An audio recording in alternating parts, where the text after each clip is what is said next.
I do want to talk in just a little bit of detail on your abuse that you suffered from your uncle. That's right.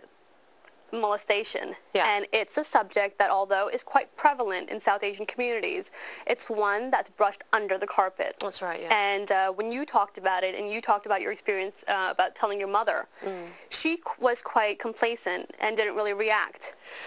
When I told my mum, basically what happened, it was molestation, touching, up until a certain point where he tried to rape me. And, I mean, I remember it clearly. You know, he'd taken me to a little forest and pushed me to the ground where nobody could see. He was on top of me, and just as he was taking his trousers off and pushing my skirt off, I don't know where I got the strength from, but I managed to push him off me, and I ran home. And I was 10 years old. He must have been about 40. And this is a relative? Yeah, it was my father's cousin. I got home and I kind of hid under the bed for a bit. Eventually I told my mum. I didn't tell her exactly what happened, but I did say to her, Uncle has been asking me to do rude things. And she just said, you're taking presents off him. He buys you sweets and he buys you presents. Don't tell anybody this, and don't take any more presents off him. So I think culturally what happens is, the problem I think in our culture is with women is, if it happens to a woman, it tarnishes the woman's name and the woman's family name, and she becomes a woman who can't be touched, can't be married. So it's always the woman's fault, so the woman can't even speak up. I've done some research on it, and a lot of women, it does happen a lot in Southeast Asian communities, in Pakistan and India, but people don't speak about it. The figures are bigger than we think they are. Well, it's one of the most underreported crimes, especially among South Asians, incest and molestation. And you're right, researching it, you hear people on the net anonymously talking about their experience of molestation, and it's family members, it's people that are really closely related to you. Have you had any kind of backlash talking about this experience in particular so openly? No, not at all, because I think people understand. I mean, you can't, I was initially worried about it, but what can you do? You can't blame me because I was a child. So I think as a child it was different, but as an adult, and because of what I do now, I'm more powerful. So no one can say anything. Have you, now you start the book by talking about a girl who reached out to you. She was being forced into a marriage, and you were kind of, you know, guiding her and giving her advice. Have you had a significant amount of women write to you or approach you and tell you, this experience that you're talking about has happened to me? Yeah, I do have a lot of emails from young women, and they're generally from the ages of about 16 to 21, 22. And they're generally in situations where they are in love with somebody else who isn't the same culture, the same color, religion, and basically they're going to go and get married to somebody else. Other women that have been sexually abused, and the thing is, even in their emails, they're frightened to even write it down in case someone sees. With the young lady who wrote to me, I had to change her name for legal purposes. I have to stop myself because I want to say her name. Can I say her name? I think maybe it's best if you don't, though. Okay. Yeah. She sent me an email basically saying that she was being burnt by cigarettes. Her parents were trying to force her into a marriage. She wanted to be an actor and a singer like me. And I was always very honest about my experiences. And she kind of reached out to me, and I just said, phone the police, get out. Which again, I suppose, is a frightening thing for me to do, because if her parents find out, maybe they'd come after me. And I didn't hear from her for a year, and she wrote back to me saying that she'd got out, she did what I said, she now had a boyfriend, she was going to a theatre group, she was living her life.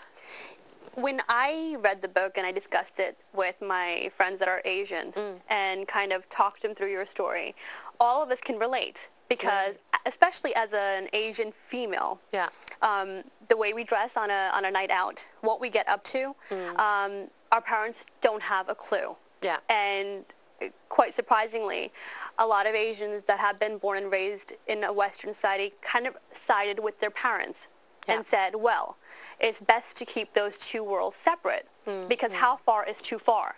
If we are that open about our drinking, about our you know, sexual activity, with how we dress, are we then completely discounting our Eastern values and just taking on Western cultures? Have you, I mean, I'm sure from Asians that have either approached you, especially men. Yeah. You must have had some sort of backlash, some sort of people saying, I mean, you only have to Google my name and look at the hundreds of message boards. I don't like Google, yeah. Yeah. Yeah. There's a lot of young boys, and it angers me, and we're talking from the ages of, say, 15 to late 20s, who think what I'm doing is wrong. My career, what I wear, what I represent, they think it's wrong. They say it's bad against God. Why are you doing it? It's disgusting. Cover yourself up. You don't really get it from women. It's mainly men. I've just done a massive interview with Asian Woman magazine, and one of the things that I said was the reason why, especially in Islam, women cover up, correct me if I'm wrong, it's so that men don't feel lustful towards you, especially members of your own family. Okay. There's the other side of it saying it's the mark to show people that you're a Muslim. But the main reason is that people don't feel lustful towards you. Now tell me, if every man was born blind, would us women be able to wear what we wanted and do what we wanted? See, now that's a really tricky subject, the whole, wearing the burqa and the hijab, and are we taking away a woman's right to just freedom of expression? Yeah. And it's probably something that I'm not going to get into, because I'm sure that our viewers are going to have quite, probably, but quite, strong opinions on either. However, if we just look at it from Asian values, taking Islam out of it, just Asian values and our culture, it's all based on modesty, and being conservative and izzat.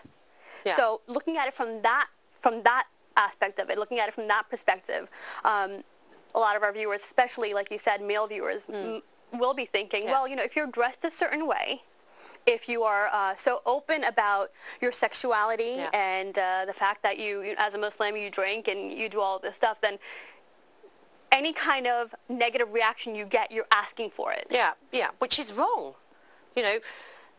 My sister stupidly said to me once, and she's a strict Muslim, she said, well, if you wear those clothes, you're asking to be raped.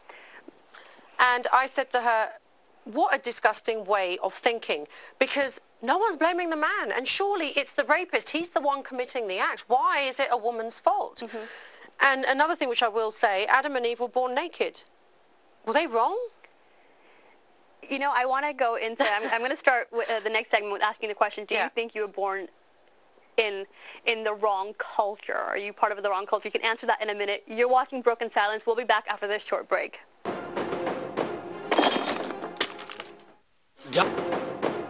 Hi, welcome back to Broken Silence. I'm Sanyya Gardez. Joining me today is the very honest Sophia Hyatt discussing her book, Dishonored. Sophia, before we went to break, I asked you, because you're so open and honest about who you are and your experiences, do you now, or have you ever felt that you're born in the wrong culture? I think you're right in saying the wrong culture. I think absolutely. I think it's wrong to blame Islam, because I've got Turkish friends and Iranian friends who are Muslim, but they practice it differently, because we had Turkish friends growing up and they used to wear skirts showing their ankles, and my mum would say it was because they're Turkish. Right. Yes, I do think I was born in the wrong culture. I think I would have achieved a lot more, a lot quicker. Would you say the wrong culture or the wrong religion?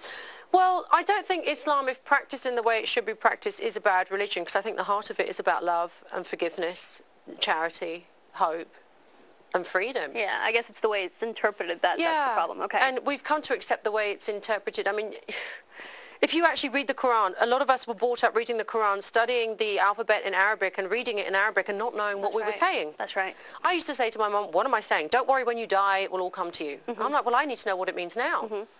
And you were quite devout, though, growing up, weren't you? I mean, you were reading namaz 5 times a day. You did read your Quran. I did, yeah. And I